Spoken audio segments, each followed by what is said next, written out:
Bueno, entonces lo que les estaba diciendo era de que en el Classroom les mandé un archivo donde pueden darle un poquito de lectura al tema de capacidad de carga con las fórmulas de Terzaghi y con las fórmulas de Meyerov, que no es nada nuevo, ¿no? Al fin y al cabo es parte de lo que viene en cualquier otro libro, como en el Braja, o en el Juárez Vadillo, o en el Munibudú, o en el propio libro de Terzaghi.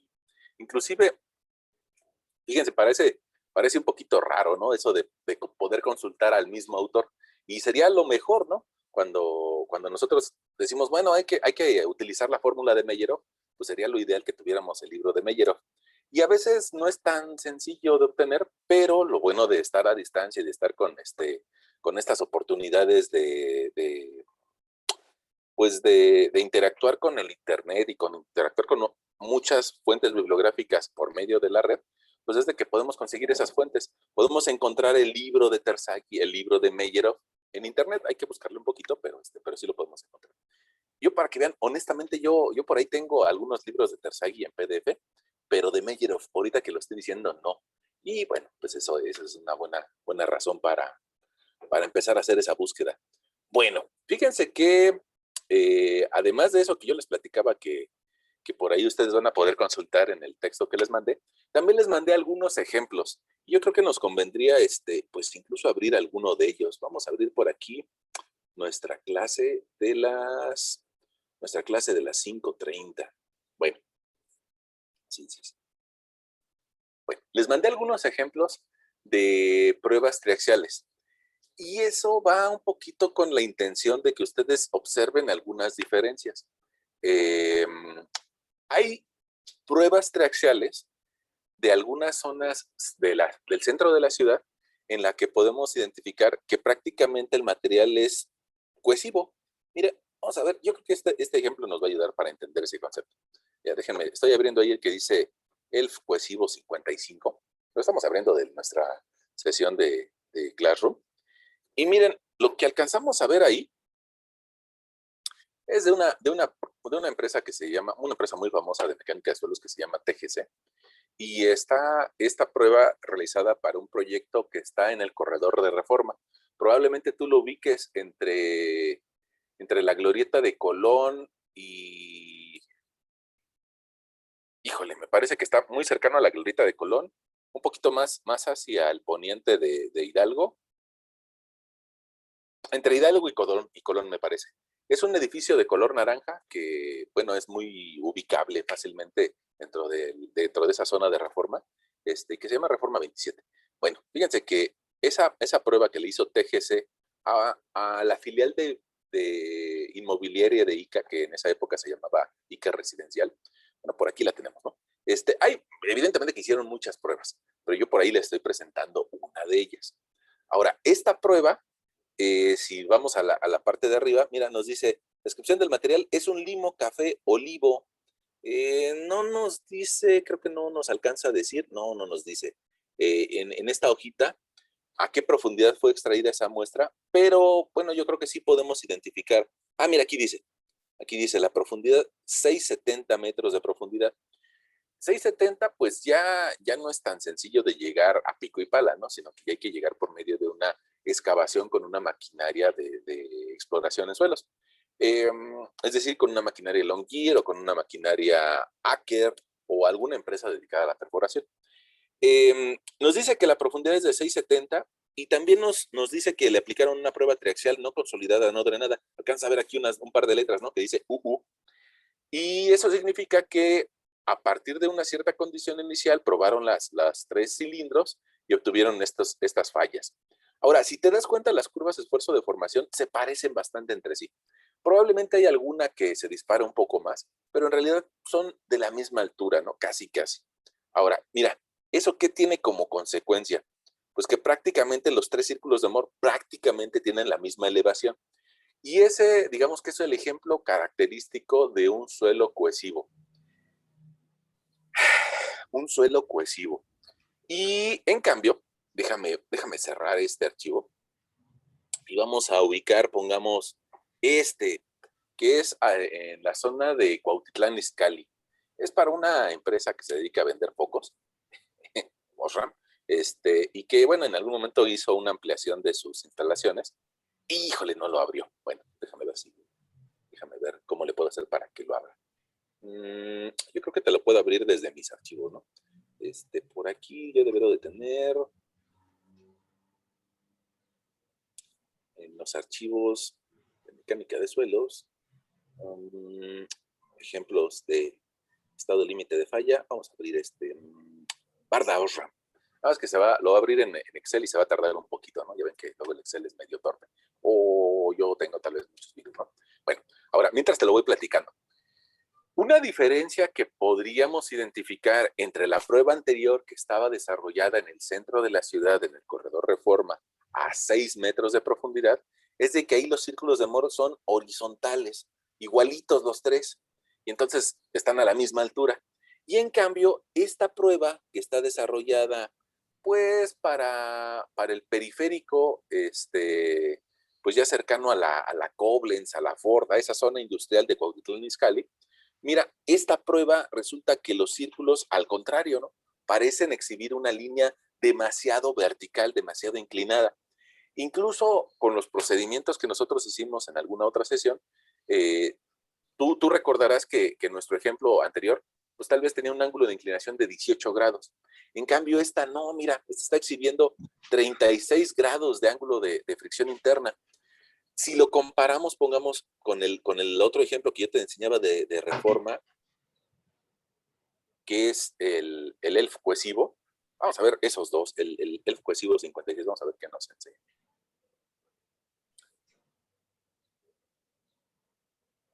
No lo ha abierto todavía. No lo ha abierto todavía.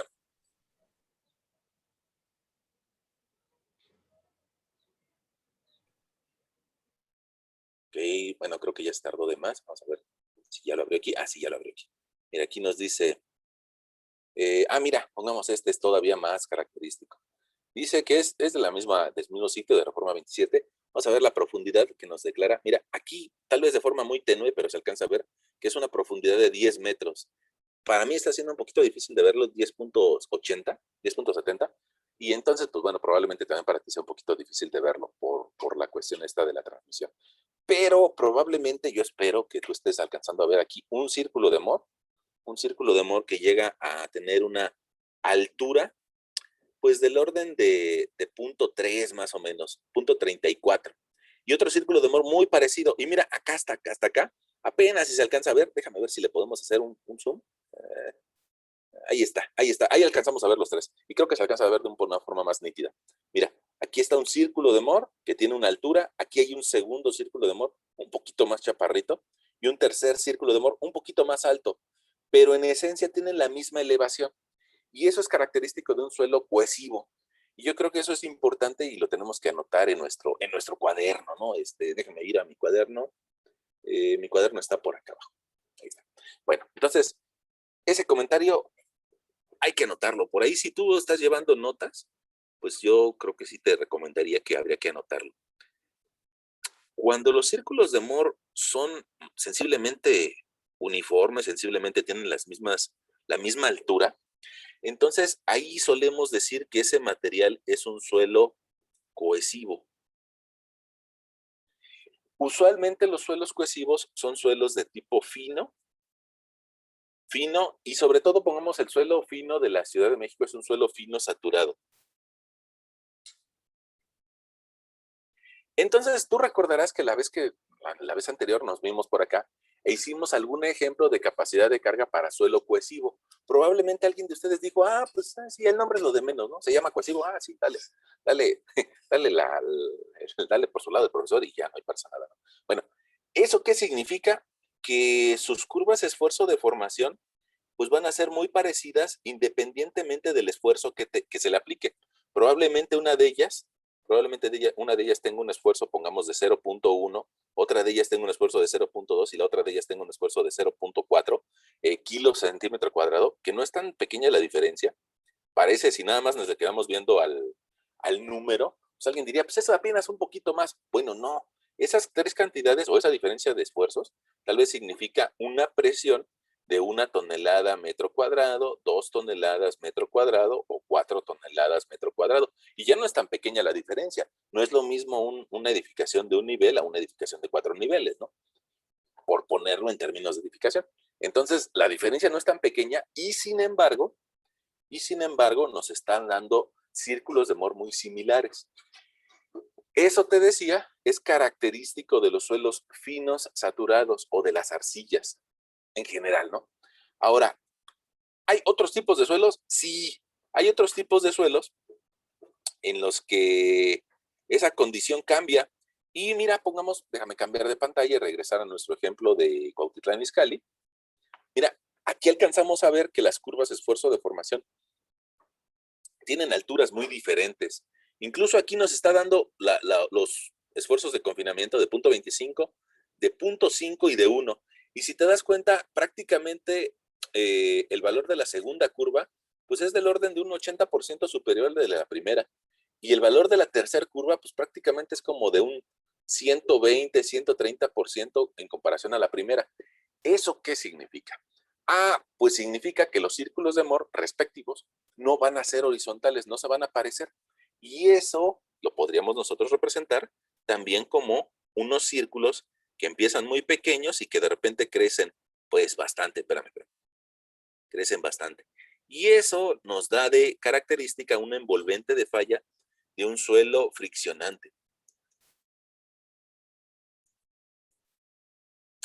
¿Qué es un suelo friccionante? Ah, pues nosotros en alguna ocasión platicábamos de que los suelos friccionantes en general son los suelos gruesos o granulares. Es decir, las gravas y las arenas. Eh, a veces nuestra visión es un poquito limitada y creemos que todas las arenas son lo que alcanzamos a ver, pues digamos, con efectos constructivos. Pero en realidad no, si tú eres un poquito observador y te vas tal vez ahí al campo donde juegan fútbol el fin de semana, te darás cuenta que el suelo con el que está, el lodo que se genera debajo de esa cancha de fútbol, probablemente es más bien parece como una arena. O incluso nosotros platicábamos eso en nuestras primeras sesiones acerca del tepetate. Y alguien decía, bueno, pero es que el tepetate es un nombre local, ¿no? Pero lo conocemos nosotros los mexicanos como tepetate. Pero si le decimos a una persona de otra latitud o de otra longitud dentro del planeta, no, pues ¿qué vamos a construir con tepetate? Te va a decir, ¿quién sabe qué será eso, no? Entonces tal vez a esa persona le tendremos que decir, es una arena limosa. Y resulta que ese tipo de materiales como una arena limosa, como una grava limosa, como una grava arcillosa, pues son los que exhiben usualmente este tipo de envolventes de fallas o de características en las envolventes de falla. Ahora, otra característica que podríamos alcanzar a ver de este par de gráficas distintos, pues es de que en los suelos cohesivos el valor de la cohesión es distinto de cero, usualmente tiene un cierto valor. En el caso, pongamos, de la Ciudad de México, es bastante, pero bastante característico que tal vez la CDMX, que hoy tiene pues algunas divisiones internas, bueno, no más que divisiones, conceptualizaciones diferentes, la Ciudad de México tal vez tiene una cohesión característica del orden de 2 toneladas metro cuadrado en muchos sitios, en muchos sitios. Inclusive el ejemplo que nosotros manejábamos la sesión pasada, pues nos daba una cohesión de 1.8 o 1.7, característico de la Ciudad de México, ¿no? 2 toneladas metro cuadrado.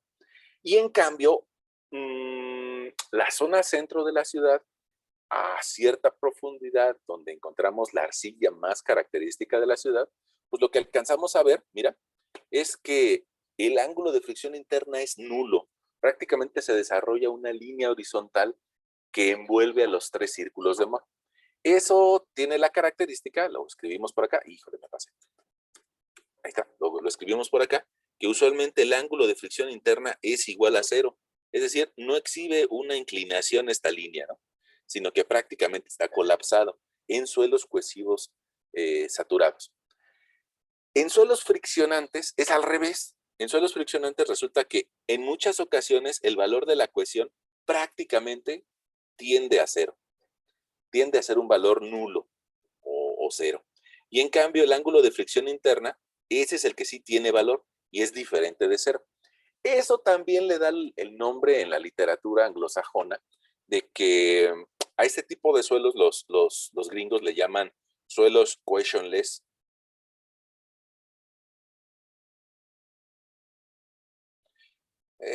Bueno, y al tipo de suelo cohesivo, los gringos o los anglosajones le dirían frictionless o sin fricción. Bueno, ahora, ¿por qué tenemos que hablar de esto? Alguien diría, si a mí no me interesa, ¿no? Bueno, lo tenemos que hablar porque las normas, vámonos a las normas, nosotros decíamos la sesión anterior y la anterior creo que también, que hace una gran diferencia y nos dice, o tienes un suelo cohesivo o tienes un suelo friccionante. No te doy la oportunidad de que tengas ambos. ¿Por qué lo hacen las normas así? Pues para que los humanos y para que los constructores no abusen. A veces se le quiere sacar hasta el último jugo a una naranja, ¿no? Y se le quiere sacar el máximo beneficio a cualquier sitio o a cualquier condición. Entonces, lo que prácticamente aquí plantea la norma es, pues no seas tan abusivo, ¿no? Ahora que está de moda esto de que sí es avaricia, eh, alguien diría, en términos de lo que ahorita está circulando en memes, alguien diría, bueno, hacerle pruebas de mecánica de suelos a un sitio es justo, ¿no? Pero ya considerar que un suelo es cohesivo y friccionante a la vez, ya es avaricia. Y eso es precisamente lo que hacía Terzaghi y Meyerhoff. Déjenme cambiar de pantalla, perdón por tener tantas abiertas, pero prácticamente lo que nos da la ecuación de Meyerhoff es de que incluye la parte cohesiva, la parte que le aporta la resistencia a los granos muy finitos, pero también considera la parte friccionante del suelo, la parte que le dan la fricción que se genera entre granos. Y es importante, yo creo que probablemente a alguien de ustedes sí le quedó claro y a otras personas no, pero es importante tal vez recordar un poquito de lo que mencionábamos al inicio de nuestro curso, ¿no? Las partículas que son gruesas, es decir, las gravas, las arenas, si nosotros le hiciéramos un zoom, pues resulta que están en contacto unas con las otras. Y al estar en contacto unas con las otras, friccionan entre sí. Y se da una gráfica como la de abajo. Es más, déjame, yo creo que es tan importante que mejor la voy a mover ese esquema de suelo friccionante. Resulta que unas partículas tocan a las otras. En cambio, los suelos finos, los suelos característicos de nuestra ciudad, son muy, pero muy finitos. Son tan finitos que a esta escala no los podríamos dibujar. Apenas si serían puntitos. Ahora, alguien me dirá, ¿y cuánto mide, profesor? Bueno, pues entonces habría que decirle, acuérdate del tema de granulometría. ¿Te acuerdas que en el tema de granulometría decíamos, los suelos granulares miden más de 4.75 milímetros? O sea, es algo que podemos, bueno, más de 4.75 milímetros las gravas, pero creo que te estoy diciendo algo mal. Déjame corregirme. Los suelos granulares, pongamos las arenas, miden más de 0.076 milímetros. Las arenas, vamos a ponerlo por aquí, arena. Y más de 4.76 milímetros las gravas. Ok. Y entonces las partículas de suelos finos, las que generan curvas de esfuerzo de formación que tienen la misma altura, significa que son partículas que miden menos de 0.076 milímetros. Y te acuerdas que yo en esas clases yo te decía, imagínate un milímetro, imagínate un milímetro. Ahora ese milímetro, pongamos lo que puede medir la punta de la pluma, ahora ese milímetro, divídelo en 13. Y ese es el tamaño de las arcillas o de los limos. Incluso nosotros decíamos, si mide menos de 0.076 milímetros, probablemente sea un limo. Pero en un sentido un poco más estricto y más riguroso, las arcillas miden algo así como 0.002 milímetros. Es una cantidad que no la podemos medir. Y nosotros hacíamos ese comentario, ¿no? Cuando platicábamos de granulometría. No lo podemos medir a través de un cribado mecánico y por eso requerimos de una prueba de límite líquido y límite plástico para determinar si un suelo es arcilla o no. Ahora, algo importante, y tú me vas a decir, pues sí, eso ya lo platicamos. Bueno, algo importante es de que esas partículas que son tan finitas, si están adentro del agua, no se tocan entre sí, sino que lo que se toca entre ellas es una capa de agua que las rodea y que probablemente tú encuentres en el libro de Juárez Vadillo, o en cualquier otro libro también en el DAS viene, que se le llama capa adherida y capa absorbida. ¿Qué pasa con esa arcilla? Bueno, pues resulta que esas partículas tan pequeñas, pues son capaces de atraer al agua por una presión físico-química. Y entonces esa presión físico-química que atrae al agua, incluso con el secado del horno, no la podemos evitar, sino que va a existir partículas de agua tan pegadas a esas arcillas que prácticamente si nosotros le mandamos una fuerza a, a esa masa de suelo arcilloso, lo más lógico es de que empiecen a rozar partes de agua sólida con agua sólida. ¿Qué significa eso? Bueno, que el agua que está tan pegada a la partícula de arcilla que mide una, una en 500 partes de un milímetro, por la actividad electroquímica, se adhiere con tal fuerza que incluso llega a solidificarse como un hielo. Y existe una segunda capa de agua. Esa segunda capa de agua que rodea a la primera que está hecha hielo es la que tiene un comportamiento viscoso. Y ese comportamiento viscoso impide que friccionen partículas con partículas. Al impedir la fricción, de ahí viene el nombre de frictionless, suelos que no pueden friccionar sus partículas porque están envueltas en agua. Alguien me va a decir, bueno, ¿y si las secamos? eh, miren. ¿Se acuerdan de que nosotros hemos platicado de que la Ciudad de México estuvo encima de un lago?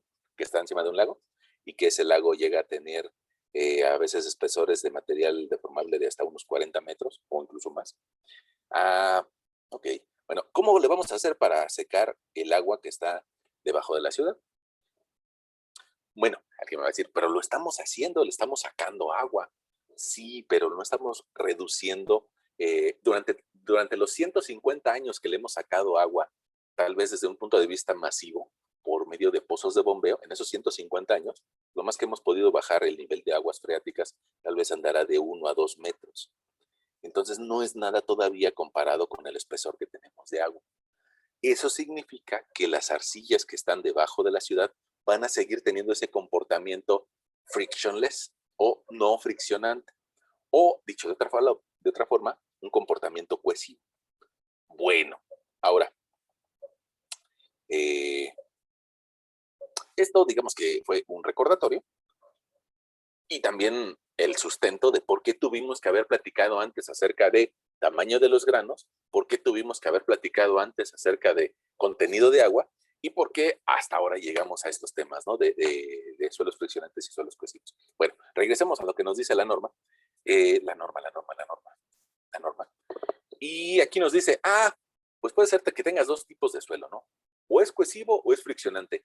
Y en ese momento, pues alguien mexicano, como con la inventiva mexicana, diría, híjole, es que en realidad, pues yo lo que alcanzo a ver es de que mi suelo tiene un poco de valor de cohesión, pero también tiene ángulo de fricción interna.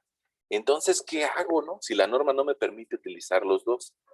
Pues la misma norma te va a decir, bueno, observa tu suelo, o sea, siéntelo entre tus manos, siente el material en el que se va a desplantar esa cimentación y determina, ¿es un material fino o es un material granular? Si es un material fino, pues considéralo como cohesivo y olvídate de la fricción, que fue lo que hicimos en nuestro ejemplo anterior, en nuestro ejemplo de la sesión anterior. Pero, en cambio, si alcanzas a sentir el material y resulta que más bien parece como un tepetate, que es como una arena limosa, que es como una arena, pues entonces quédate con la capacidad friccionante del suelo y olvídate de la capacidad cohesiva. Y eso es lo que vamos a hacer hoy. Vamos a hacer un ejemplo para un suelo friccionante. Ahora, yo por ahí creo que en varias ocasiones, déjame hacer un último dibujo antes de hacer nuestro ejemplo. En varias ocasiones te he mencionado que el centro de la ciudad tiene materiales finos, saturados. ¿Eso qué significa? Bueno, pues que si atendemos a la zonificación geotécnica, la parte del lago, la gran parte del lago, pues lo lógico es de que lo consideramos como un material cohesivo. En cambio, la zona de lomas, eso lo deberíamos de considerar o tener por lo menos en la mente, que lo más seguro es de que nos encontremos materiales friccionantes. Es decir, dicho de otra forma, lo que originalmente eran montañas es más común que lo encontremos en la actualidad como material disuelto, pero todavía como una arena. No ha tenido el tiempo suficiente, ni las condiciones de humedad suficientes, ni la actividad biológica suficiente como para transformarse en un material cohesivo, como el que sí existe en el centro, ¿no? Ok. La sesión pasada nosotros hicimos un ejemplo para suelos cohesivos, pues hoy vamos a hacer un ejemplo para suelos friccionantes. Y en ese sentido, pues yo por ahí, de los ejemplos que abrimos, te platicaba de un ejemplo acerca de una fábrica que está por acá, por Cuautitlán Izcalli, por Cuautitlán, y que, vamos a ponerle Cuautitlán, y, no llevas, Cuautitlán, y que tenemos los datos, vamos a verlos. Miren, estaba en nuestro archivito de Excel. Ahí está nuestro archivito de Excel. Y mira, en ese caso, para esa fábrica, que querían hacer una ampliación de sus instalaciones, bueno, pues resulta que nos está diciendo, ese material en Cuautitlán,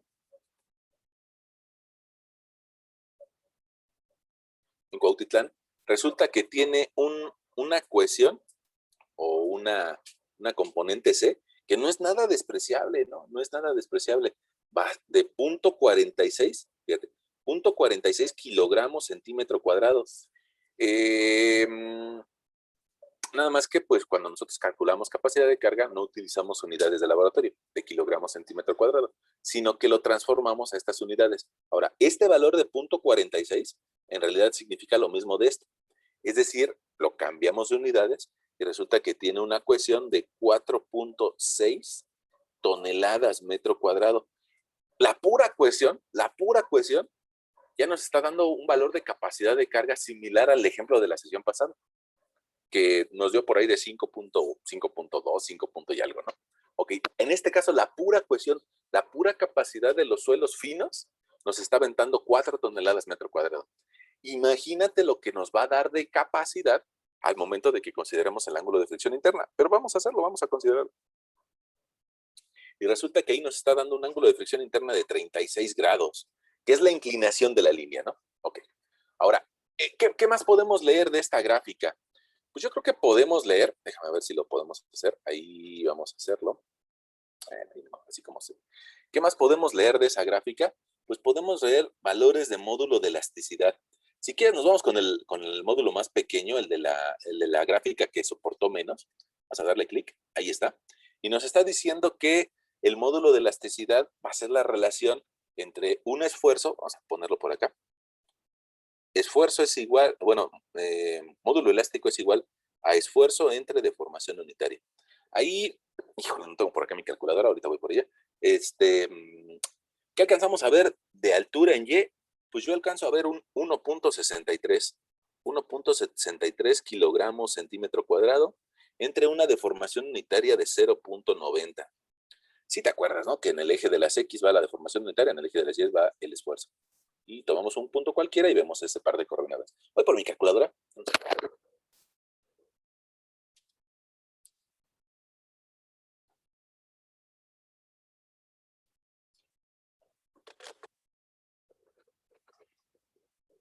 Bueno, fíjense, hacemos esa división y nos da 1.63 entre 0.90.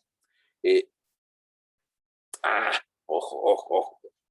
De repente a mí me dio un valor pues, totalmente irrisorio, ¿no?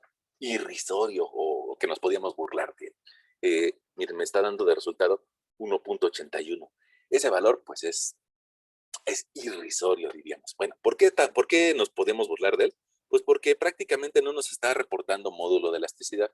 Si bien es cierto que el valor de los suelos es pequeño, no es tan pequeño como 1, ¿no? Y eso está pasando porque esta gráfica, déjame que lo veas, esta gráfica está en porcentaje, no está en valor decimal. Eso significa que no debo de hacer esa división, sino que en lugar de escribir 0.9 en mi denominador, que sería 0.9%, lo que debo de hacer es escribir 0.009, 0.009, transformando el porcentaje a valor decimal. Es decir, no llegamos a 1%, nuestro punto no llega a 1% de deformación unitaria. Ahí, un poquito más abajo, ahí está. No llega a 1% de deformación unitaria, sino es 0.9% de deformación unitaria. Ok, y ahora sí me da un valor lógico, ¿no? Más o menos de unos 181 kilogramos centímetro cuadrado. Ok, si quisiéramos calcular la deformación del suelo, lo podríamos hacer con ese valor, incluso con la teoría de la elasticidad. No es lo más adecuado la teoría de la elasticidad para suelos, pero eso ya se defiende, ¿no? Ese valor de módulo elástico ya no es tan pequeño como el de la arcilla de la ciudad. Tal vez yo te decía que una arcilla tendrá valores tal vez de 50, 80 kilogramos centímetro cuadrado. Este de 181 ya no le pide nada a un tepetate traído de banco. Y en cambio ese es un material en el sitio. Bueno, ¿qué otra cosa podemos alcanzar a ver de esta gráfica o de esta prueba? Pues alcanzamos a ver que tiene un contenido de agua de 17%, una relación de vacíos de 0.63, lo cual es bastante bueno, ¿no? Por ahí, cuando nosotros platicábamos acerca de consolidación, veíamos relaciones de vacíos bofas, por decirlo con alguna palabra, pues tal vez de 5, de 3, inclusive hasta de 11. Bueno, este valor de 0.6, lo cual nos dice que es un suelo que está bastante compacto, bastante unidas sus partículas y tiene pocos huecos que a su vez permiten poca entrada de agua.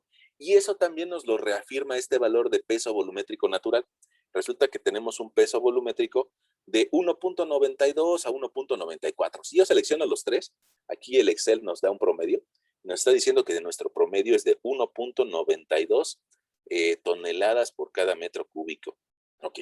Y yo creo que con esos datos ya nos podemos ir a calcular nuestra capacidad de carga. Vamos a hacerlo primero como dicen las normas. Más déjame abrir esta pantalla. Ahí está abierta. Bueno, sí, ya está abierta.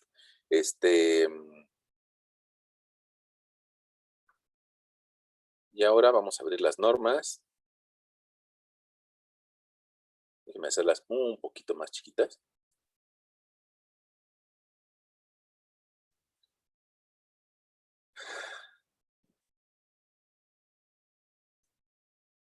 Ahí está.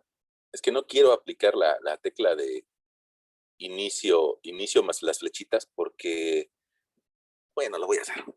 Sí, está más fácil. Inicio.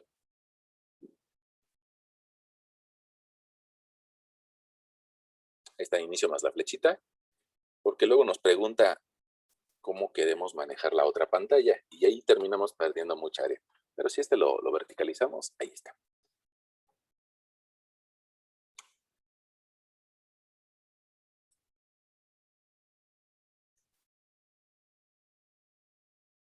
Un segundo.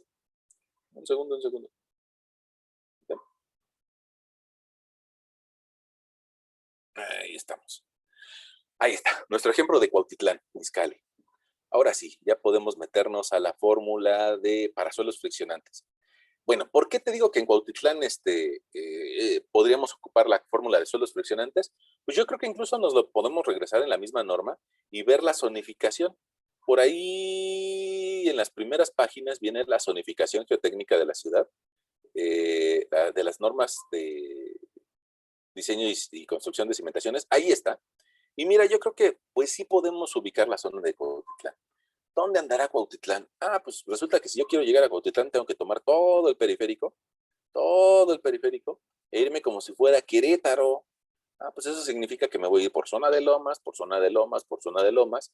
Después me voy a encontrar tal vez la unión con la Mario Colín, es decir, por aquí anda Tlanepantla, ¿no? Tlanepantla de Vaz.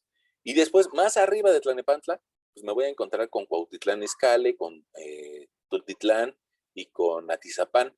Entonces significa que la zona de Cuautitlán evidentemente está enclavada en lo que es la zona de Lomas. Y eso significa a su vez un suelo friccionante.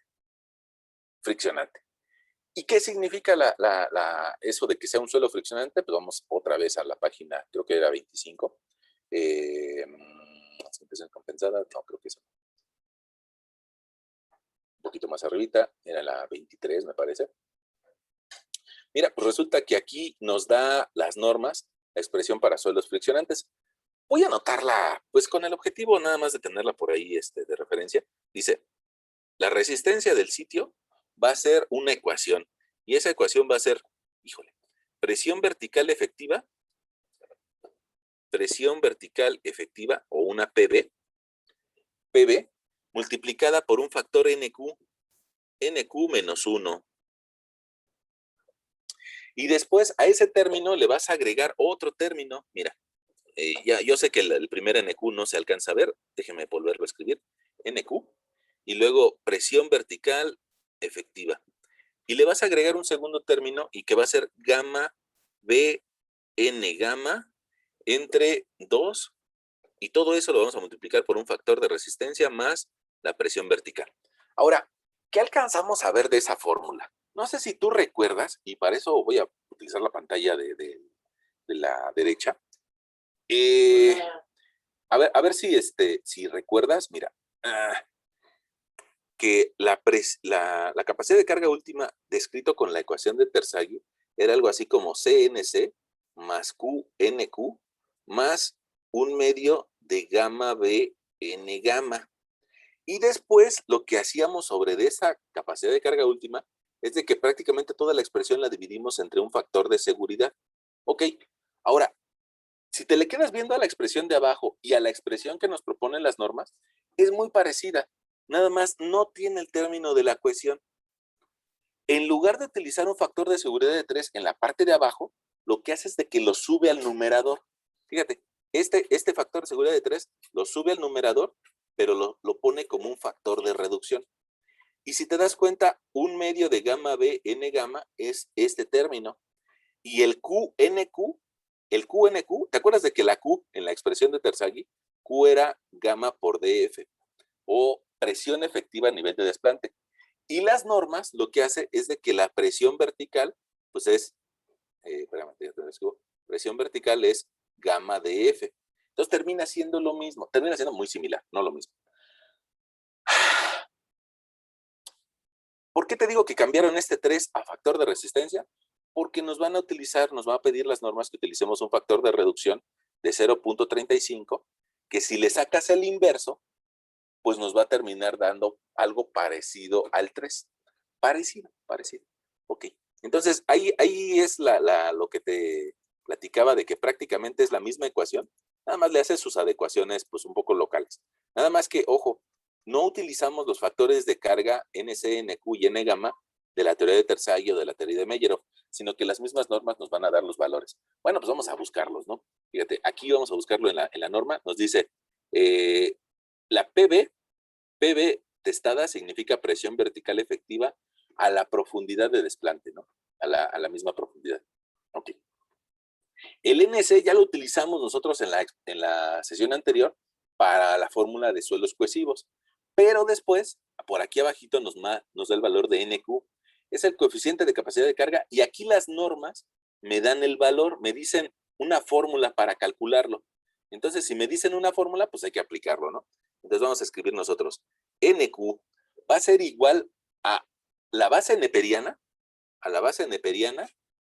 elevado a la pi tangente del ángulo de fricción interna. Y lo que me dé de esta multiplicación o de este término, probablemente no viene el corchete ahí, pero lo vas a multiplicar por la tangente cuadrada de un ángulo que vale 45 más phi medios. Pero viene algo importante abajito, ¿eh? Viene como que con letras chiquitas. Mira, vamos a ver las normas en grande para que lo puedas apreciar. Las normas dice, donde phi es el ángulo de fricción interna del material, que se define más adelante, el coeficiente NQ se multiplicará. Mira, viene como que en letras chiquitas. El coeficiente NQ se multiplicará por 1 más la relación B en L por la tangente de phi. Entonces, ¿cómo ves si de una vez se lo escribimos? Al fin y al cabo, aquí me lo está diciendo. No se lo quisieron meter a la fórmula, pues para ver si alguien no lo lee, ¿no? Que vengan las letras chiquitas. Entonces, de una vez, aquí dice, el coeficiente NQ se multiplicará por la relación 1 más B en L de la tangente de phi para cimientos rectangulares. Y para cimientos circulares o cuadrados, Dice por 1 más la tangente de phi. Bueno, si te das cuenta, esa expresión de 1 más la tangente de phi es la misma de arriba. Nada más que cuando es cuadrado, pues b entre l da 1. Entonces, parece como que se ríe de nosotros la norma, porque si b entre l da 1, pues me termina dando el mismo valor. Entonces, más bien lo que tengo que hacer es multiplicar por este término, ¿no? Y solito, si b y l valen lo mismo, pues se va a simplificar. Entonces, vamos a escribírselo a nuestra fórmula. Vamos a multiplicarlo por la relación 1 más b en L por la tangente de phi. Ahí está. Ahí tenemos nuestro factor NQ. Y de una vez, antes de salirnos de la norma, nos da el valor del coeficiente N gamma. No nos dice que vayamos a una tabla a consultarlo, no nos dice utiliza el valor de Terzaghi, utiliza el valor de Meyerhof, ellos ya investigaron. No, sino que ellos te dan su fórmula. Y entonces, al darte su fórmula, pues hay que seguirla. Y nos dice que N gamma es igual a 2 veces el valor de NQ más 1 por la tangente del ángulo de fricción interna. Ok, ya la anoté, pero también tiene letras chiquitas. Mira, dice, el coeficiente N gamma se multiplicará por una relación 1 menos 0.4 de P en L para cimientos rectangulares, mientras que si es un cimiento cuadrado o circular, lo vas a multiplicar por 0.6. Ah, pues da la casualidad de que si el cimiento es cuadrado, la relación B en L da de 1 y te queda 1 menos 0.4 es igual a 6, a 0.6. Ah, mira qué interesante, ¿no? Entonces, pues podemos utilizar este término siempre, ¿no? Entonces vamos a multiplicarlo por 1 menos 0.4 de la relación B en L. 1 menos 0.4 de la relación B en L. Y ya tenemos nuestras fórmulas. Ahora, con esas fórmulas, pues podemos hacer algún ejemplito. Nada más que déjame cambiarme de pantalla. Híjole, yo creo que ahí estamos. En esa, nada, vamos a hacerla un poquito más grande. Para eso la voy a cambiar de forma. Ahí está. Y le voy a pedir que la queremos maximizar. Y vamos a hacer un ejemplo, ¿no? Vamos a hacer un ejemplo con estas cantidades.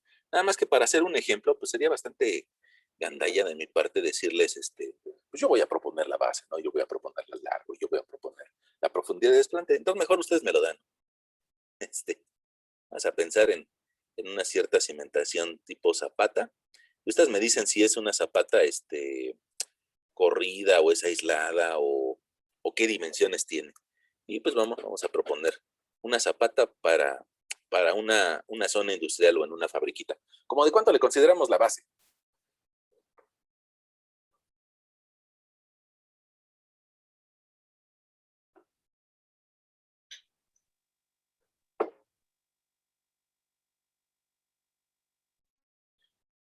¿Cómo cuánto consideramos de base para este ejemplo que desarrollamos el día de hoy? Una zapatita. Unos 80 centímetros. ¿Unos 80? Bueno, unos 80. Una base igual a 0.80. ¿Cómo cuánto le consideramos de profundidad de desplante?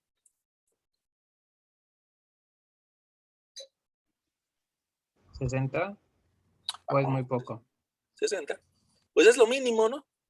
Es lo Sí. mínimo, lo mínimo por respeto, ¿no? Fíjense que en alguna ocasión me tocó algún jefe que me decía que le pusiéramos un poco menos y yo le decía, no, eso está mal. Pero bueno, pues ya tenemos 60, 80 y esa zapata, ¿cómo se la imaginaron? ¿Una zapata corrida como para una barda o una zapata aislada tal vez como para una pequeña caseta, un módulo de vigilancia tal vez? ¿Cómo cuánto le consideramos de largo?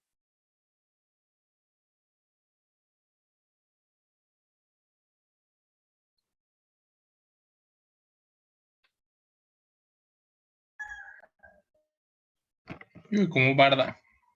Como barda, o sea que sea 20 metros de largo, ¿no? Sí. Ok, pues ahí tenemos una cimentación corrida, ¿no? Ahora, pues podríamos nosotros de una vez determinar nuestra relación BNL y resulta que nos daría 0.8 entre 20. 0.8 entre 20 nos da una relación BNL de 0.04. Ahora, resulta que ya tenemos el ángulo de fricción interna, es de 36 grados, Y con ese ángulo de fricción interna podríamos calcular estos factores NQ. Por aquí en el lado izquierdo ya tenemos la expresión y ahora lo que vamos a hacer va a ser sustituir, ¿no?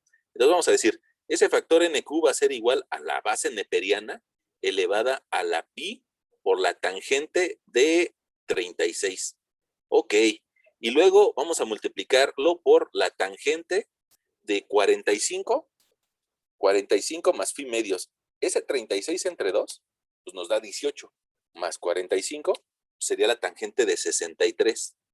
Ahora, este término, tangente de 63, dice que lo elevemos al cuadrado. Dice tangente cuadrada, ¿no? Entonces ahí está. Tangente de 63 al cuadrado. Y ese resultado nosotros lo vamos a multiplicar por 1 más la relación BNL, que ya sabemos cuánto vale, 0.04. 0.04 de la tangente de 36. Es decir, algo así como 0.029. Ok. Ya con eso podemos calcular nuestro NQ. Vamos a sacar la calculadora para que todos lo veamos. Caray, creo que se me cerró. A ver.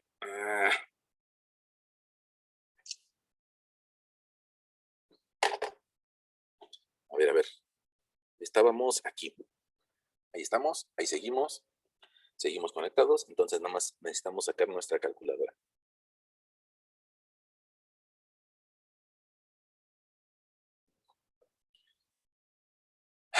Ahí está nuestra calculadora. La base neperiana nosotros la vamos a encontrar arribita de la tecla del logaritmo natural. Mira, aquí va haciendo uso del mouse. Mira, aquí se ve la tecla del logaritmo natural. Arribita está e a la x.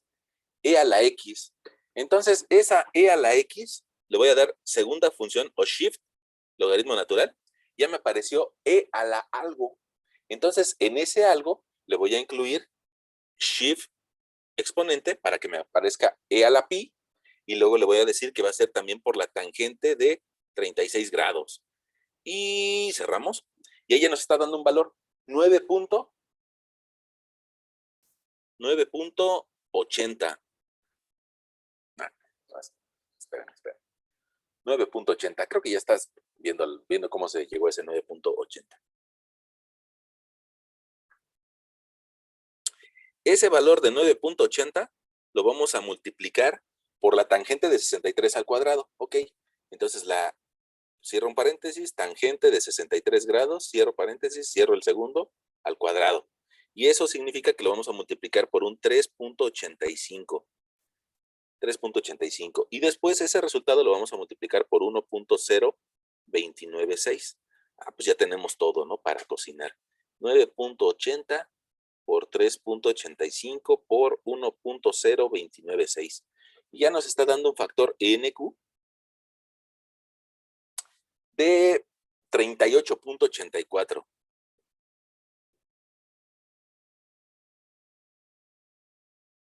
Ahí tenemos nuestro NQ. Pero no solamente necesitamos NQ, sino que también necesitamos el N gamma. Y vamos a ver la expresión para calcular N gamma. Ahí la alcanzamos a ver. Y nos dice N gamma, bueno, nada más que me deje escribir.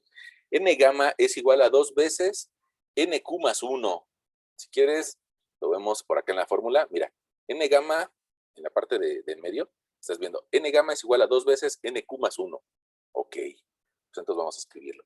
N gamma es igual a la multiplicación por NQ. Ya sabemos cuánto vale NQ, 38.84 más 1, 39.84.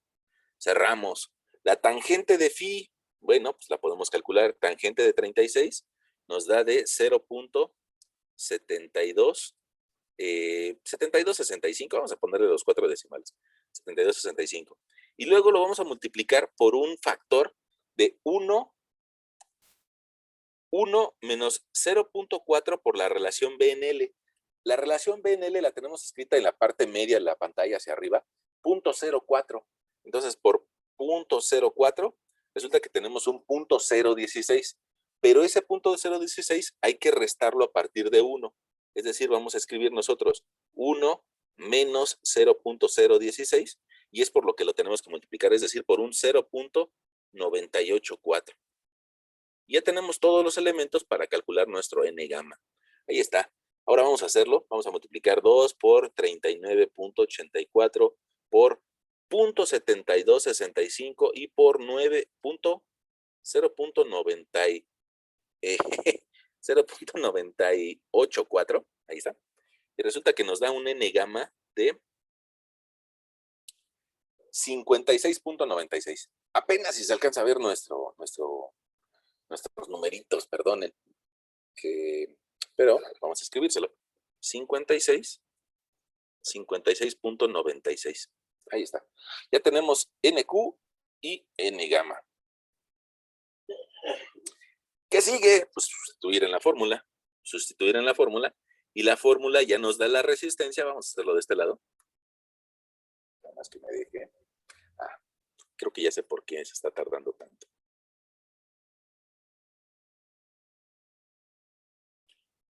Creo que funciona mejor si el segundo dispositivo no está conectado a la red Wi-Fi. Bueno, vamos a escribirle. R es igual a la presión vertical. No la hemos calculado. ¿Cómo podríamos calcular la presión vertical? Pues como gamma por H, ¿no? Entonces, vamos a ver las propiedades del material. Resulta que tiene de peso volumétrico 1.92. Y ustedes me propusieron, creo que fue Julio que nos lo propuso, que estuviera desplantada a 60 centímetros de profundidad.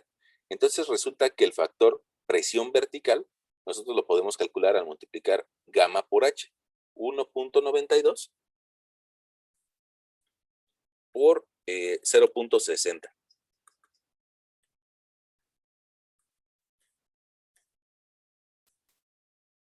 Ahí está. Y nos está dando una presión vertical igual a 1.152 o 152. Vamos a anotar ese valor por ahí. Y bueno, pues ahora ya podemos escribir esa presión vertical. Déjame, te lo escribo, nada más que no, hoy el día de hoy me está costando un poquito de trabajo escribirlo.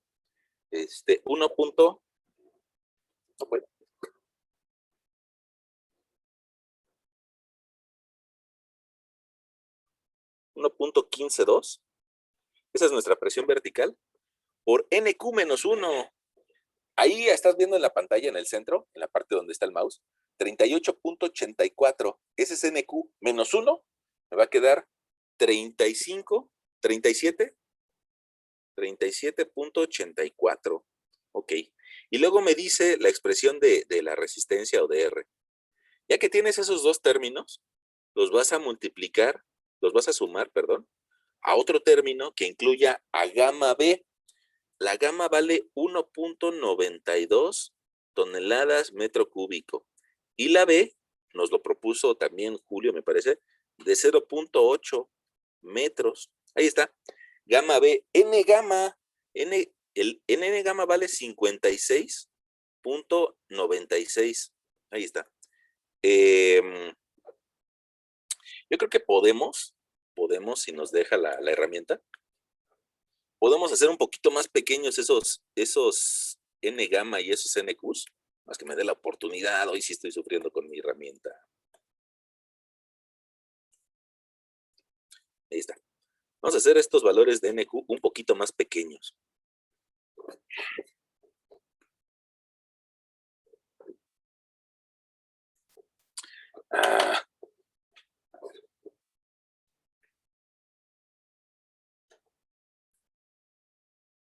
Ahí está. 56.96. Y esto vamos a dividirlo entre dos. Vamos a hacerle un zoom. Ahí estás viendo la fórmula que está enmarcada dentro de un margen azul. Y ahí ya tenemos gamma B, N gamma. Nos hace falta dividirlo entre dos. Y generar un corchete. Ese corchete lo vamos a multiplicar por el factor de resistencia. Probablemente tú ya no te acuerdes de ese factor de resistencia, pero las mismas normas, antes de las expresiones de capacidad de carga, nos da esos factores de resistencia. Y nos dice, si tu zapata está desplantada en zona 1, vas a utilizar factor de resistencia de 0.35. Cualquier tipo de zapatas. Y nosotros veíamos hace rato que Cuautitlán Izcalli está en zona de lomas. Entonces, ya ni siquiera hay que preguntarnos si es una zapata de colitancia o es una zapata central, sino simplemente por el hecho de estar en zapata en la zona 1 o en la zona de lomas, ya nos está diciendo el factor de resistencia es de 0.35. Pues entonces regresamos a nuestra pantalla y lo vamos a multiplicar por 0.35. Y a ese corchete multiplicado por 0.35 vamos a agregarle la presión vertical. Y esa presión vertical nos da de 1.152.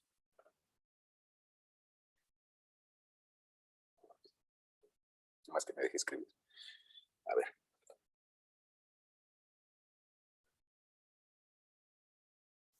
Ahí está.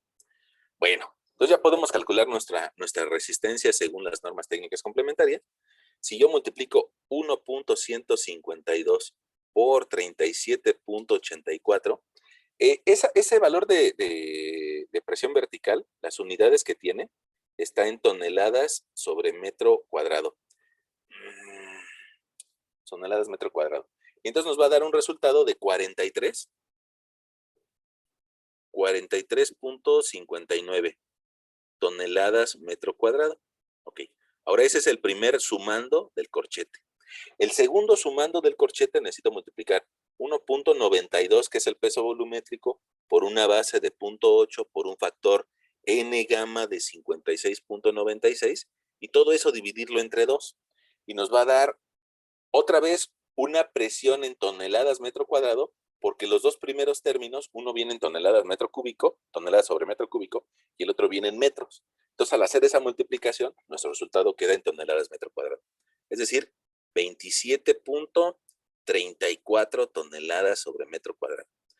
Ese corchete hay que multiplicarlo por un factor de resistencia de 0.35 y agregarle una presión vertical a nivel de desplante de 1.152 toneladas metro cuadrado. Ok, pues otra vez ya casi tenemos todo para triunfar. Y hay que hacer esta operación. Sería, nada más que me dejen, 43.59 más 27.34. Ese valor hay que multiplicarlo por un factor de resistencia de 0.35 y a ese valor de 24.84 hay que sumarle 1.152. Y ahí tenemos una resistencia para un sitio en Cuautitlán Izcalli.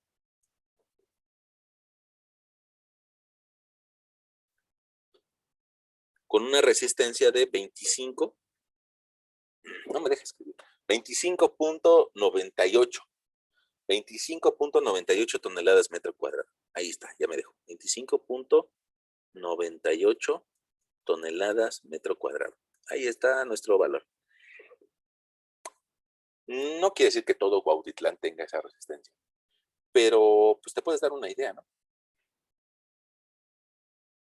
Una Cuautitlán Izcalli. Ahora, si te das cuenta, ese valor pues es bien alto. Alguien va a decir, ¿a poco sí es muy alto? Sí, sí es bien alto. Si recuerdas la sesión pasada, para un sitio en Zacatenco, utilizando la teoría de la resistencia para un suelo cohesivo, pues tal vez llegamos nosotros a un valor de 5.5 toneladas metro cuadrado. Y ese valor de 5.5 era bastante parecido al mínimo que nos da las mismas normas. En cambio, este valor de 25, pues está bien alto. Ahora, eso, para llegar a este valor de 25, pues hay que hacer las pruebas triaxiales, ¿no? Por aquí teníamos algún ejemplo de ese sitio. ¿Vale la pena o no? ¿Vale la pena o no hacer ese estudio de mecánica de suelos? Bueno, pues habría que recordar cuál es el valor que nos permite la norma para esta zona de Cuautitlán Izcalli. Y tú te recuerdas que tal vez para zona 1, la norma nos permite, sin justificar, sin hacer estudio de mecánica de suelos, tal vez una resistencia de 8 toneladas metro cuadrado. Si no te acuerdas dónde está, vamos a buscarlo entre todos, ¿no? Vamos a buscarlo entre todos a las normas. Vamos a irnos por ahí de la página 12. Y vamos a empezar a bajar. Mira, ahí dice página 12, alcance, zonificación. Encontramos que para zona 1, donde estamos haciendo nuestro ejemplo en Cuautitlán Izcalli, más abajito la tabla 3. 1, 2, algo así.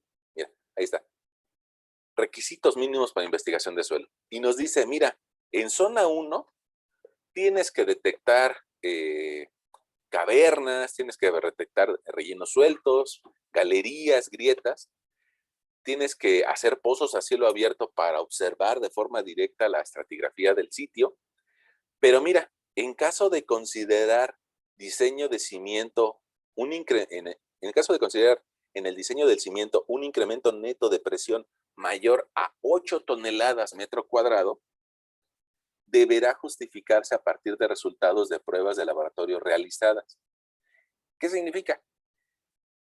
Que si no hago estudio de mecánica de suelos, voy a poder diseñar solamente con una resistencia del sitio de 8 toneladas metro cuadrado. Y eso es, pues es como una tercera parte de lo que estamos encontrando según el criterio de las normas. Mira, con el criterio de las normas, nosotros estamos encontrando un valor de 25. Y si no hago estudio de mecánica de suelos, solamente podría tomar 8. Alguien dirá, es que esos valores no me los imagino, ¿no? La verdad no. Pues para mí un 8 y un 25 da lo mismo. Bueno, vamos a hacer este ejercicio. Mira, 25.98. Eso significa que la zapata que por ahí se imaginaron ustedes, para nuestro ejemplo, resulta que tiene un área de desplante de 0.8 por 20 metros. Y entonces quiere decir que tiene un área de cimentación de 16 metros cuadrados. Ok, si esos 16 metros cuadrados los consideramos con el el valor mínimo de las normas sin justificar, resulta que tendremos que multiplicar 16 por 8 toneladas. Y eso resulta que esa cimentación podría bajar hasta 128 toneladas. No es un valor nada despreciable, ¿no? Inclusive alguien me dirá, pues para una barda está bien, con eso la libro. Pero fíjate que si lo justificamos,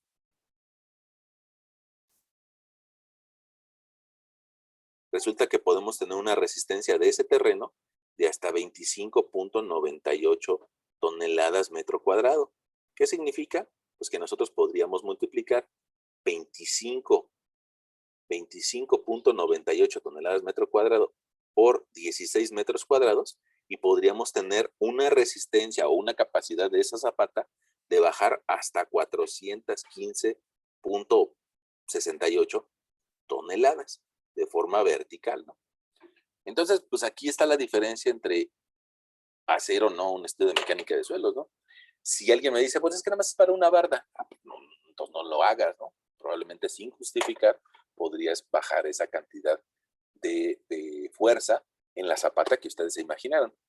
Pero si va a ser, pues no sé, tal vez 2 o 3 niveles, pues probablemente sí valga la pena hacer el estudio para justificar un valor de carga mayor.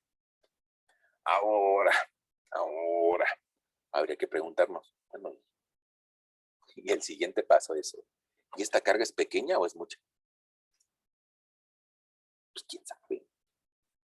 ¿Quién sabe? No, sí sabemos. Sí sabemos si es una carga pequeña o alta. Pongamos, nosotros, ese peso, pongamos 415 toneladas, podría ser el peso de toda una casa grande.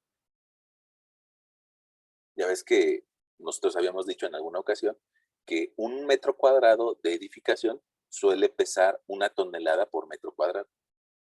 1 tonelada por metro cuadrado de edificación. Pues ese es el peso de toda una casa grande. Y en cambio, pues el de acá pues, es el peso de una casa pequeña. Bueno. Ahora, eso es con la teoría de... No es con una teoría, es con el criterio de las normas técnicas complementarias. Ahora sí podemos, tal vez, hacer una comparativa con lo que se le llama, o con lo que es conocido como la norma de la teoría de Terzaghi, ¿no? Vamos a ver cuánto nos da con la teoría de Terzaghi. Nada más, déjenme limpiar mi dispositivo. Denme un segundito para limpiarlo, porque como que no, me está costando mucho trabajo. Denme un segundito.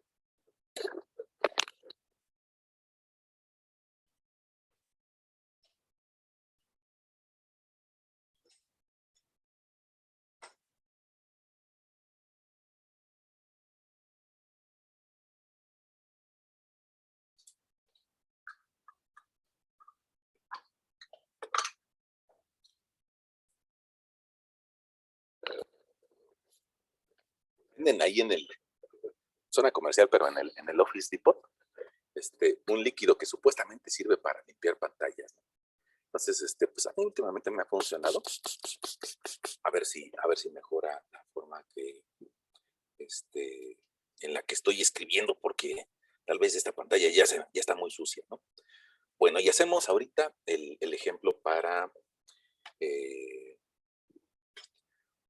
la teoría de Meyerhoff. Vamos a poner una línea por aquí, o la teoría de Terzaghi. El mismo ejemplo, ¿no? El mismo ejemplo. Nosotros teníamos un ángulo de fricción interna. No, creo que no fue eso. Híjole, entonces, ¿qué será? ¿Quién sabe? Yo creo que, a ver, vamos a ver si le puedo ayudar desde este lado. Vamos a ver si cerrando algunas aplicaciones por acá, le podemos ayudar a que se comporte un poquito mejor. Esta, vamos a cerrarla. 36 grados y 4.5, ¿no? Guardar. Creo que había... no lo estamos ocupando, al F4. No lo estamos ocupando, al F4.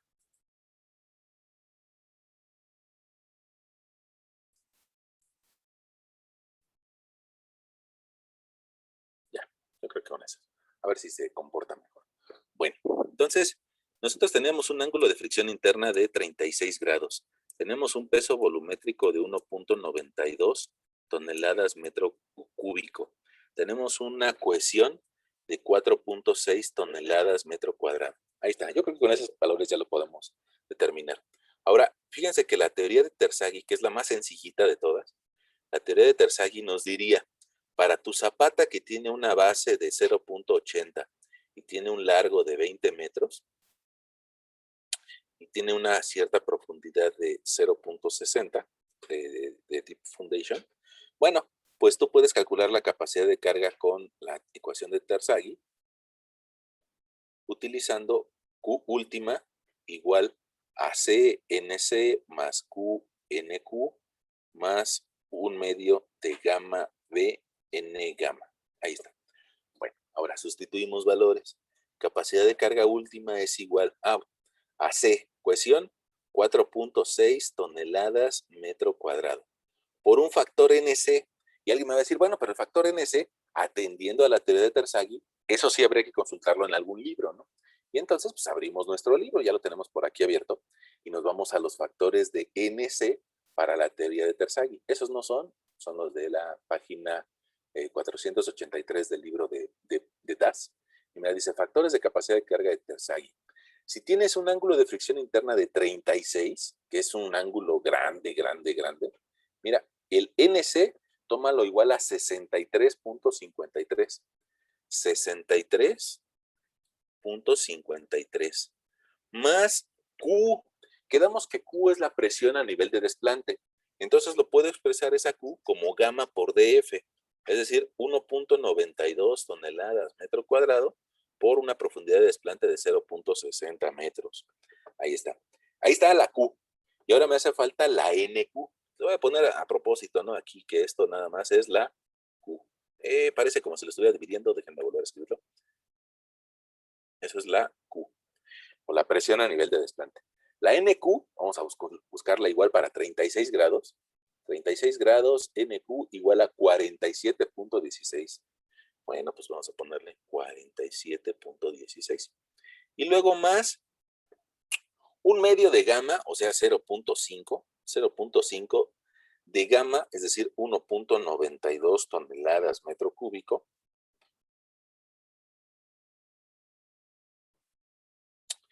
por B, es decir, por un ancho de desplante de 0.8,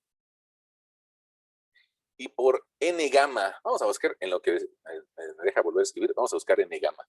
N gamma para 36 grados es de 54.36. Entonces, por una base de 0.80, por N gamma, quedamos de 54.36. Ok. Ahí están todos nuestros factores, y nuestra capacidad de carga última es igual a 4.6 por 63.53 nos da fíjate, ese numerote, 292.24 toneladas metro cuadrado, más 1.92 por 0.6 por 47.16, nos da más 54.33 toneladas metro cuadrado, más 0.5 por 1.92 por 0.8 por 54.36. Bueno, más 41.75 toneladas metro cuadrado. Híjole, es un montón de capacidad. Capacidad de carga última es igual a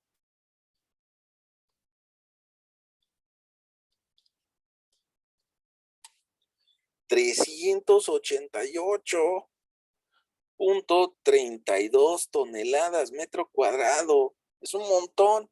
Bueno, ahí nadie se va a enojar cuando aplicamos lo que ya les había dicho, una capacidad de carga admisible igual a la capacidad última entre un factor de seguridad. Entonces, nosotros habíamos dicho que tal vez un factor de seguridad común en mecánica de suelos pues andará del orden de 3. Si ese resultado lo dividimos incluso entre 3, nos da una capacidad enorme, ¿no? 129.44 toneladas metro cuadrado. Este es un valor tan alto, que probablemente haya quien no nos crea. Ahora, tenemos que decir, bueno, mira, esto fue con la capacidad de carga con la ecuación de Terzaghi, que también es un poco conservadora. Si lo calculamos con la expresión de Meyerhoff, probablemente nos dé un valor un poco más alto. Pero esa capacidad es enorme. Hace ratito nosotros hacíamos un ejemplo, una comparativa, y decíamos que si tenemos un área de cimentación de 16 metros cuadrados, ¿cuánto podríamos bajar con esa capacidad de forma estrictamente vertical? Bueno, resulta que si nosotros multiplicamos 16 por ese valor, pues resulta que podrías bajar una carga neta, una carga en toneladas, de hasta 2.071 toneladas. Es un mundo de carga, ¿no? Hace rato platicábamos acerca de 128, otro valor como de 400 y algo, y ahorita estamos encontrando un 2071. Pero esta teoría, alguien dirá, pues no la podemos aplicar en la Ciudad de México porque existe un marco normativo. Cuautitlán Izcalli ya no está en la Ciudad de México. Cuautitlán Izcalli ya no se rige con las normas técnicas complementarias estrictamente hablando, ¿no? Cuautitlán Izcalli ya está en el Estado de México y habría que investigar si existe una normativa específica para mecánica de suelos. Yo pongamos del Estado de México, lo que recuerdo mucho es un famosísimo libro quinto que rige las cuestiones de urbanización, pero no de mecánica de suelos. Me parece que en el Estado de México prácticamente siguen utilizando las normas de la Ciudad de México, pero ya parece algo interesante, ¿no? Si está fuera de la ciudad, ¿qué tengo que hacer? Si alguien va a decir, bueno, y si yo tengo algún proyecto en Oaxaca, ¿puedo ocupar las normas de la ciudad? En un sentido estricto, no. En un sentido estricto, no. Pero te podrían servir como guía. Sabemos de que son un poco restrictivas, sí, pero te podría servir como guía. Alguien podría decir, bueno, pues podemos utilizar un método conocido en el medio de la ingeniería, que podría ser la ecuación de Terzaghi, y nadie le va a decir que está mal. Ahora, aquí, yo te decía, este valor es demasiado alto, ¿no? 129.44 toneladas metro cuadrado. Es incluso hasta peligroso. Es casi como darle un bisturí a un niño, ¿no? El que sea cierto no significa que en realidad lo debamos de ocupar. Y entonces ahí viene un comentario que puede ser que en alguna ocasión les pase, que de repente, pues alguna persona que se dedica a la mecánica de suelos diga, ¿sabe qué? Yo no quiero dar este valor, ¿no? Yo no quiero dar ese valor tan alto. Entonces lo que voy a terminar haciendo es pues, aplicar un factor de seguridad más alto. En lugar de 3, probablemente pues, te manejen un factor de seguridad de 6 y te den una capacidad de carga de 50 toneladas metro cuadrado y la gente se va a ir feliz, ¿eh? Con 50 toneladas metro cuadrado se va a ir feliz porque este es en realidad tan alto que alguien podría hacer alguna tontería. Y alguna tontería me refiero a, oiga, si ese valor es tan alto, pues podríamos desplantar nuestra barda sin cimiento, ¿no? ¿Para qué le hacemos una zapata? ¿Para qué le hacemos una zapata si con la base que tiene el muro, con eso sería capaz de soportar la carga vertical? pero hay que llevarlo al analizar esas mismas palabras. Una cosa es carga puramente vertical y probablemente sí, la base, la pongo de color rojo, la base que tiene el muro, los 15 centímetros que tenga, sean suficientes para soportar carga vertical. Pero las bardas no tienen problemas por carga vertical, las bardas tienen problemas por carga lateral, porque probablemente sea una pared que se opone al viento y al oponerse al flujo del viento, pues bueno, va a tener un cierto momento de volteo y ese momento de volteo no va a ser capaz de soportarlo con una base de 15 centímetros. Entonces, bueno, alguien dirá, bueno, pues entonces más bien lo que tenemos que hacer es justificar el construir una zapata por lo menos con las dimensiones mínimas, por lo menos con unos 60 centímetros de base, pero por eventos de viento o sísmico, porque alguien evidentemente sabrá que en Oaxaca los eventos sísmicos son importantes, ¿no? Están muy cerca del Gap de Guerrero o de la franja en donde se presenta una subducción de la placa de Cocos por debajo de la placa americana, y eso hace que los eventos sísmicos sean repetitivos e importantes. Entonces, tal vez en ese sitio o para esa barda que la estamos extrapolando a Oaxaca, habría que considerar una zapata no por carga vertical, sino por eventos dinámicos, ¿no? Y los eventos dinámicos son otra muy buena historia, ¿no? Otra muy, muy buena historia. ¿Cómo ven eso de la ecuación de Terzaghi? ¿Está sencilla o está laboriosa? ¿O está difícil? Pues está sencilla, ¿no? Creo que es todo más larga la de las normas. Bueno, Estuvo más larga porque en las normas no te dan una tabla de NC, NQ y N gamma, sino que tú la tienes que calcular. Entonces, pues la de las normas está más abajo. Hay que nosotros estar encontrando los valores de la base neperiana y cosas así. Ahora, yo creo que ese comentario que nos hace Daniel, tiene también un punto de análisis. Mira, en las normas lo que nos dicen es, pues tienes que aplicar este factor con un factor de forma. No te lo dice como tal, no te lo dice como Meyerhoff lo diría. Hay que multiplicarlo por un factor de forma y un factor de profundidad, pero prácticamente lo hace, ¿no? Mira, te dice, multiplícalo por una relación B en L. Y también esta relación B en el factor de forma. Ahora, nada más como comparativa, ¿no? Vamos para ver de qué estamos hablando. Miren, nosotros en nuestro cálculo con la norma, con la normativa, mira, aquí te lo presento. Llegamos a un factor NQ de 38. Punto más, punto menos, 38. Ahora vamos a ver cuánto vale NQ para Terzaghi. NQ para Terzaghi resulta que dio de 47. Se parecen, pero aquí está siendo más audaz Terzaghi y está siendo más conservador la norma, ¿no? Pero un 37 y sí, un 38 y un 47, pues no están tan diferentes, tan diametralmente diferentes. Llegan a tener cierto parecido, ¿no? Bueno, y de N gamma nosotros encontramos 57 y la norma, y Terzaghi nos diría 57, aquí está dando 54.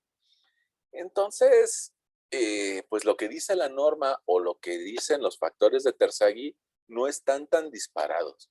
Y yo creo que ese último análisis que gracias a Daniel Alberto, me parece, estamos haciendo, pues yo creo que también es importante hacerlo a nivel personal, ¿no? De repente decir, a ver, ¿qué me dice la norma? ¿Qué me dice el criterio internacional? Tienen que tener alguna lógica, tienen que tener un punto de comparación, ¿no? Y puede servirnos para muchas otras cosas dentro de nuestra vida diaria, ¿no? El de repente espejear, ¿qué dice una persona? ¿Qué dice la otra? Bueno, ahí vamos encontrando cuál es la verdad, ¿no? De las cosas. Pues nosotros, desgraciadamente, tal vez eso no tenga nada que ver con mecánica de suelos, pero desgraciadamente nada más tenemos los ojos en algún punto de nuestro cuerpo y solamente podemos ver alguna parte de la realidad. Y a veces es necesario ver las cosas desde otro punto de vista. Y para eso llevamos nosotros una materia que se llama dibujo técnico. Tal vez alguien no lo había conceptualizado así, o expresión gráfica, pero eso es algo que hacemos tal vez sin querer las personas que nos dedicamos a esto, ¿no? De la ingeniería, que te enseñan a ver las cosas desde diferentes puntos de vista. Y ese punto de vista puede ser que te enseñe una realidad, pero hay otra persona que lo está viendo desde acá atrás y que ve otras cosas distintas, ¿no? Entonces, a veces el platicar con diferentes personas nos permite entender de mejor forma un fenómeno. Y no se nos debe de olvidar. Probablemente algo así sea lo más rescatable del día de hoy. Bueno, ¿qué me interesa que recuerdes? Me interesa que recuerdes que suelos que están en la periferia de la ciudad, suelen ser de tipo friccionante. Es decir, suelen ser arenas y gravas, cerros. Y suelos que están hacia el centro de la ciudad suelen ser cohesivos, es decir, arcillas o material muy, muy finito.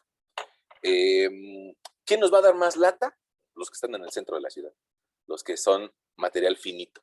Ahora alguien va a decir, bueno, pues sí, profesor, pero yo no vivo en la ciudad, ¿no? Yo quiero vivir en Michoacán. Bueno, pero en Michoacán también hay suelos muy finos y suelos granulares.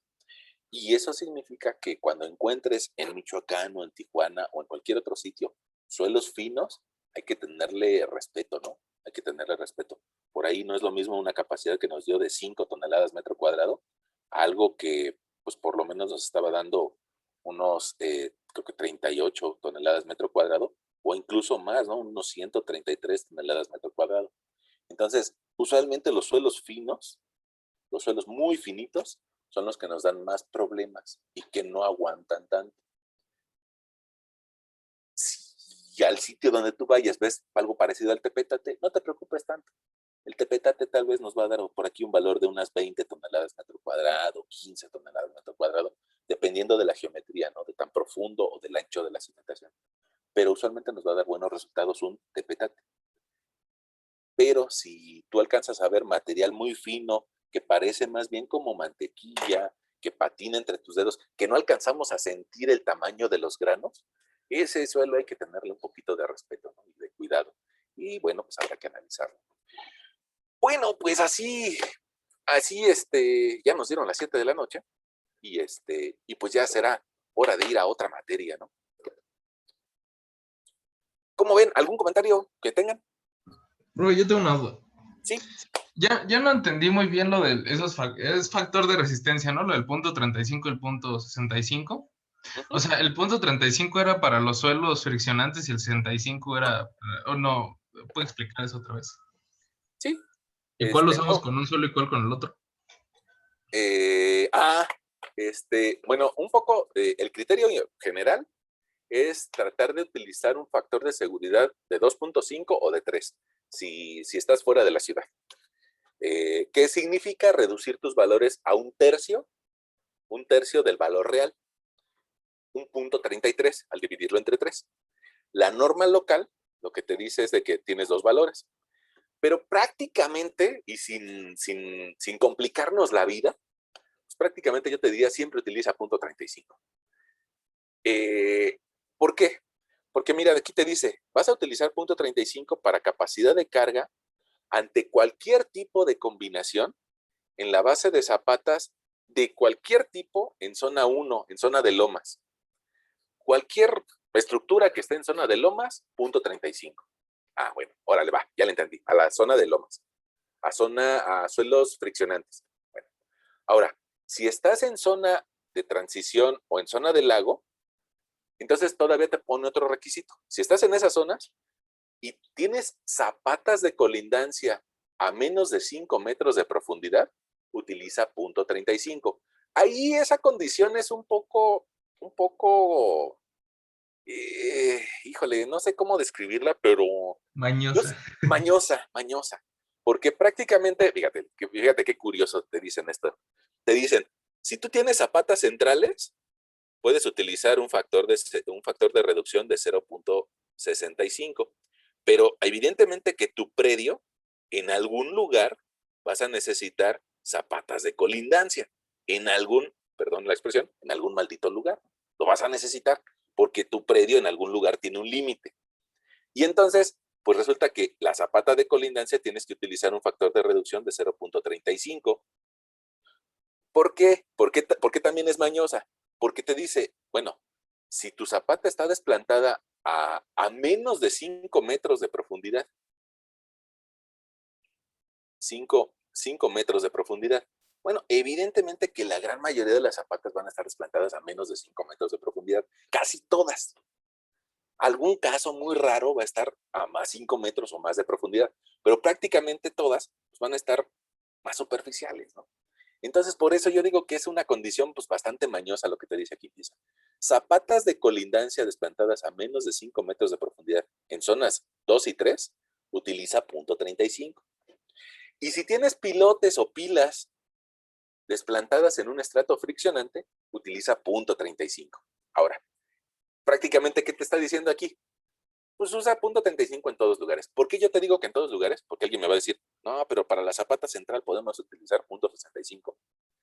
Sí, sí podrías, pero realmente, ¿tú crees que vale la pena especificar que en un sitio o en un terreno, decirle a tu cliente, oiga, todas las zapatas de la periferia, todas las zapatas que tienen colindancia, tienen un valor de capacidad admisible, pero las zapatas centrales tienen otro valor de capacidad admisible? Ah, tu cliente va a decir, ¿qué? Pues tomo todos igual al mayor, ¿no? Y entonces ahí caemos, nos equivocamos. Entonces, ¿qué haría tal vez alguien con un poquito más de criterio? Diría, pues todas las zapatas las voy a diseñar con el mismo valor. Es decir, si me pones que este es el más crítico, pues hay que diseñarlas con ese. Y me olvido de este. A pesar de que en el centro vas a tener un poquito de mayor capacidad. Pero no podemos ser tan específicos. Eso me recuerda tal vez, pongamos, si tú dijeras, mira, es que la columna de la orilla lleva, ponernos muy mamilas, 11 varillas. Y en cambio la columna del centro lleva 10 varillas. Todas las columnas centrales van a llevar 10 varillas, pero las columnas de la orilla llevan 11. La gente a veces no, sobre todo en obra, no hace mucha diferenciación entre los casos particulares, ¿no? Entonces, ¿qué van a terminar diciendo? Pues todas de 10. O bien, entonces el estructurista lo que tiene que decir es, bueno, si tengo una condición crítica, yo diría que mejor todas de 11. Todas de 11, y si me sobra un poquito, pues no pasa nada, ¿no? Prefiero estar del lado conservador. Y ya está. Entonces, prácticamente lo que yo te diría es, casi siempre utiliza .35. Casi este criterio B te dice, si tienes otros casos, si no caen a cualquiera de esos que te hemos dicho, pues utiliza .65. Casi. Pues entonces haz lo que quieras, ¿no? Entonces yo te diría .35. O bien, con el criterio un poquito general, capacidad de carga última igual a, bueno, o a un cierto valor, capacidad admisible igual a la última, entre un factor de seguridad de 2.5 o de 3. Ese factor de seguridad no lo invento yo, ¿eh? De repente lo puedes encontrar en las publicaciones, en el librito que por ahí te veíamos. Es donde vas a encontrar alguna referencia de eso. No sé, ¿cómo ves? ¿Estamos bien? Sí, profe. Ok. Pues ya está. ¿Algo más? ¿Algo que quieran platicar? Miren, aquí, bueno, se los platico, ¿no? Por lo menos platicado. No, digamos, híjole, ya me pasé, pero por lo menos platicado. Un poquito más abajo de esos factores N gamma nos hace una corrección del ángulo de fricción interna. Y esa corrección es todavía un poquito más conservadora, porque dice, el ángulo de fricción interna puede ser que varíe dependiendo de la compactación que tenga el terreno. Entonces, pues habría que medir la compacidad relativa. Esa compacidad relativa significa el mismo material, si lo oprimes mucho, te va a dar más resistencia que si está un poco suelto, sobre todo las arenas. Entonces, por ahí nos pide que hagamos una corrección en base a la compacidad relativa. Un poquito más abajo, también nos habla acerca de una condición de agua. Por ahí hemos platicado de que el suelo de la Ciudad de México tiene agua, y entonces hay que hacer una corrección de peso volumétrico por la presencia de agua. pero evidentemente que ya es un poco más especializado, ¿no? Es un poco más particular ese tipo de casos. Mira, estos dos casos más te los comento.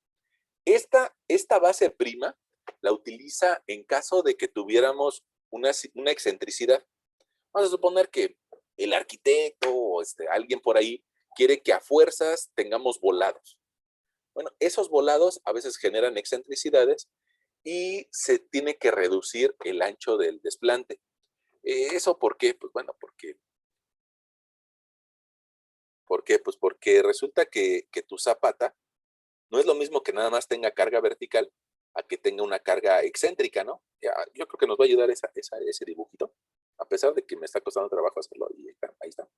Esa zapata, evidentemente que su eje está fuera del centro, ¿no?